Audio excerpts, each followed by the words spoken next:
What is up, everybody? Gary here, GBL Iguanas, and today we're going to talk about some really fun stuff. It is March, middle of March. It is pretty much springtime, which means breeding season for Cyclura is pretty much upon us, and I'm really excited about it. Hi, Tammy. Oh, look at her. She's coming over to say hi.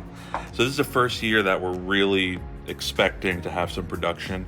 Last year, I had hoped to get something out of Ron and Tammy, and it just didn't happen. I don't think they were much of a compatible pair, and it just never really came to light.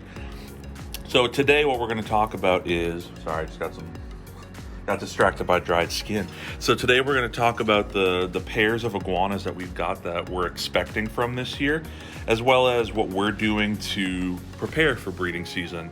Of course, with this kind of stuff, we are by no means experts. I haven't successfully had any eggs to incubate and hatch out yet, but I'm just going to go over everything that we're going to be doing with y'all from everything that we've gathered over time. So first and foremost is you got to have lizards that are ready to breed.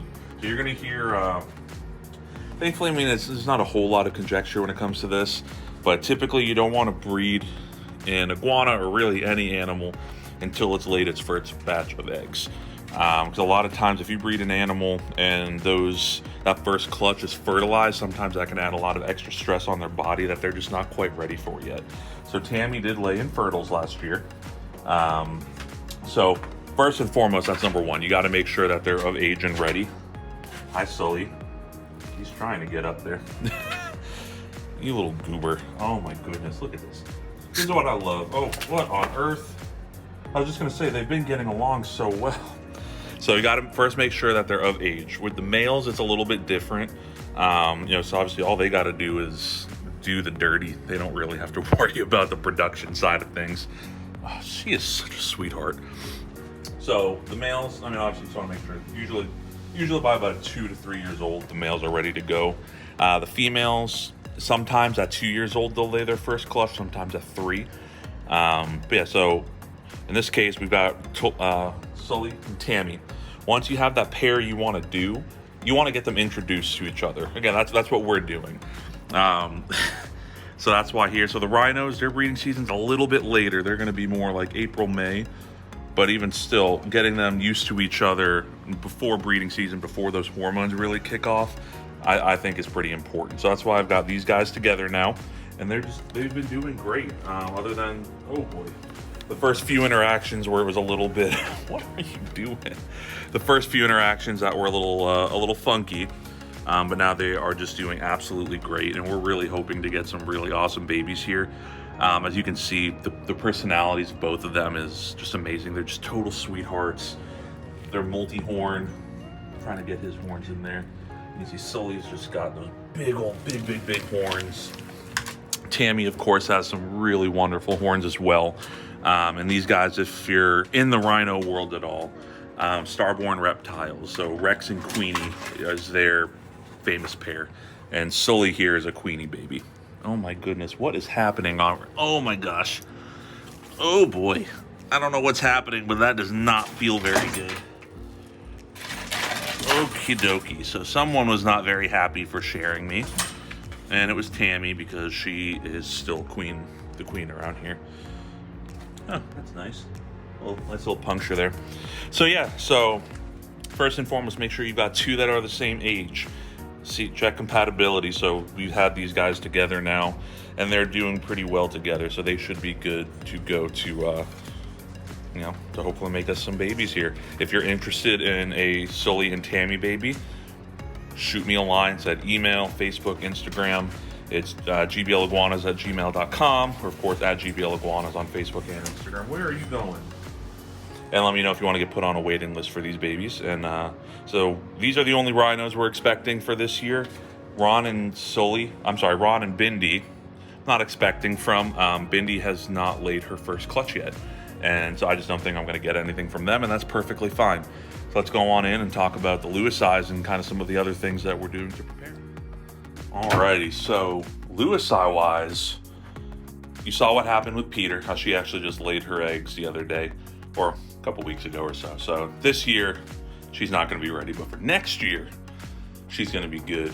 For this year, though, I do have high expectations here for Freddie and Sky.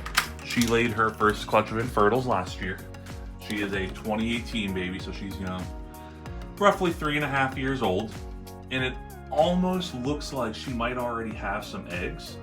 I don't know if something's in the air, because I know I've heard of a few other people already this year where their Lewis eyes have already laid eggs. So it's a little strange. So I'm not 100% if just a lot of people's are off their light cycle or what's happening. But speaking of light cycle, so what I did after talking with some more folks is, with indoor, a lot of people have just 12 on, 12 off. I always have the lights come on at 7:30 a.m. going off at 7:30 p.m. year round. But when you're trying to get breeding, they're triggered by light. So doing sun up to sundown is really the way to go from my understanding of it. So I've actually adjusted all of the light cycles for everybody to come on. Sun up here is around 7:45, 7:50, and then with the summer, the long hours, it goes off, sun goes down around 9 or so. So I have that adjusted so they have that extra long time now to, again, stimulate that part of the year. So these guys hopefully have some eggs. It looked like the other day when she was up on the wire, it almost looked like she might have had some eggs. So we're just going to keep monitoring and hoping for the best here. But so once you have a pair together, they're getting along well, they're not trying to kill each other constantly, you got to make sure that the female is prepared for a breeding season. So upping their food intake, number one. Making sure they've got a bunch of food every day. If they're going to be producing a bunch of fertile eggs, that takes a lot of energy. So you really got to make sure that they're fed really well, like me. And then you also want to make sure that they're getting plenty of calcium. So give them extra calcium when you're feeding them. Because again, eggs shells made out of calcium. They're going to need all that extra calcium to help develop all those eggs inside of them. From there, once we have an established gravid female, then we're going to want to set up a nest box and all that, which we're going to do that all at a later video when we get closer to that point in time. But for today, we're just kind of talking about the animals that we're expecting and kind of what's going on right now. So yeah, hopefully these guys here are going to have some really awesome babies. Sky here is from Manny Hernandez, who is one of the OGs in the Cyclura world. She comes from one of his very, very nice bloodlines. And she's been showing a lot of her nice blues, like on her head and shoulders. Of course, she's still indoors. She's still a little younger. At 3-4 years old, a lot of times these guys aren't fully colored up. Freddie here comes from a Thai Park line. I don't know exactly which one he came from, but with the way that just his head shape, the blues that are coming through on him, I'm assuming is one of the higher end lines, because he's just not showing. He's not showing subpar quality. He's showing some good stuff. So these guys should have some babies this year as well. Again, if you're interested in a baby, we can discuss pricing and all that way down the line. But of course, if you want to get just on the list, so once they are available, email, Facebook, Instagram, whatever, just shoot me a line.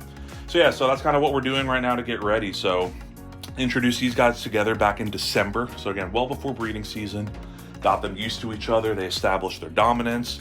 So same thing for these guys, the rhinos, whatever. So from there, get them together, get them used to each other, get your light cycles right, make sure that female make sure she's fattened up, loads of calcium so she can get nice and healthy and produce some really awesome babies. Another big thing is if you're going to keep these pairs together, especially during breeding season, they got to be in a large enough cage where the female can get away from the male. One thing I probably will do if Freddie here starts to really get hormonal, I'm going to add a lot more stuff into their cage for like visual barriers and things of that nature. He's doing good right now. What a good little goober. Yeah, so we're really excited for them. Baby G and Gabby here, I don't have any expectations for them. Now this is Gabby, she's a 2019, so I'm hoping she'll at least lay her infertils. There is a possibility that she always could have fertile eggs, which kind of goes against, of course, what you really should be doing.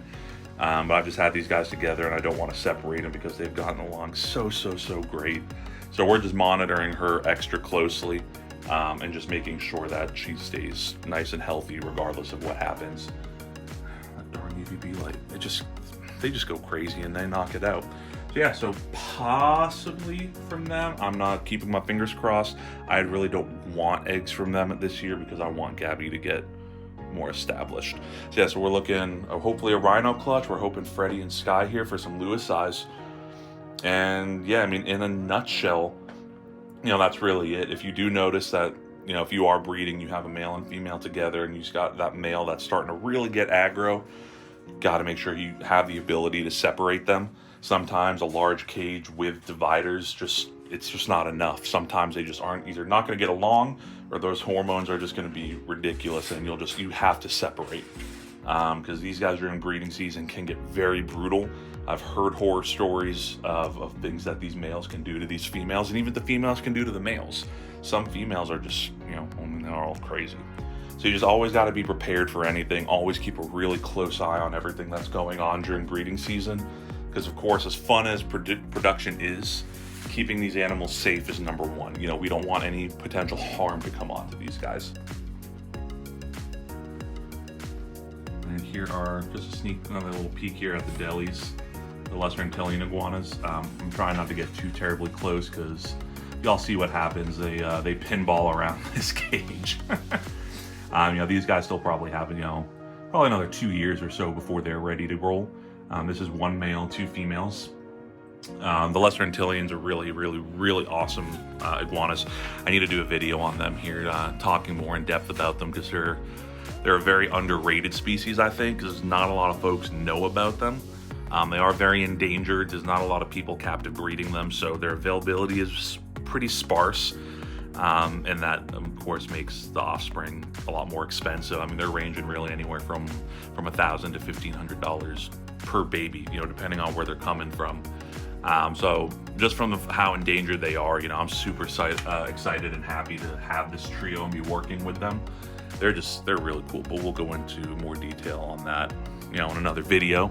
And of course, we can check on Peter, pumpkin eater. Look how much, I mean, just look at her tail. I mean, it's just, her fat reserves are just looking great. She's getting plumped already. Looks like she has a bunch of angel dust in here, just from feeding her. What a crazy, crazy girl. We love our Peter so much. Yeah, so, you know, we're really excited about having, you know, those couple pairs for this year. Really, really excited for the future. And for those of y'all that have been following along with us, you see some of the amazing, amazing stuff that we've got that so close to being ready here within the next, hopefully by next year, we should really have some cool stuff we're pumping out. But kind of on an unrelated note here, yeah, fun stuff.